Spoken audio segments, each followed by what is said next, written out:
దాకా అంటే ఇప్పుడు 7వ బ్లాక్ వరకు కూడా నీరు రాకుండా ఉండడం కోసం వీళ్ళు అన్ని ప్రణాళికలు చేస్తున్నారు. 7వ బ్లాక్లో ఉన్నటువంటి 11 పిల్లర్లు కూడా భాగంగానే గత కొద్ది రోజులుగా ఇప్పుడు మనం చూస్తున్నటువంటి కట్టను ఏర్పాటు చేశారు. ఆ కట్టను కూడా అంటే మనకు కొంత స్పష్టంగా కనిపిస్తుంది. మనం ఈ విజువల్స్లో చూస్తున్నాము. ఈ కట్ట అంటే ఇది దాటి అంటే మామూలుగా వర్షం వస్తే మాత్రం నీరు అవతల నుండే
కోట్ల రూపాయలపై వడ్డీ కడుతున్నాం మనందరం.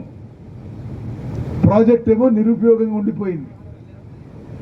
సో ఎనివే 21 అక్టోబరు ఈ మేడిగడ్డ బ్యారేజ్ కుంగిపోయింది. డిసెంబర్ 7వ తారీఖున మా ప్రభుత్వం వచ్చింది. మా ప్రభుత్వం వచ్చినాక వారం 10 రోజుల్లో మేము అన్ని అంశాలు పరిశీలించి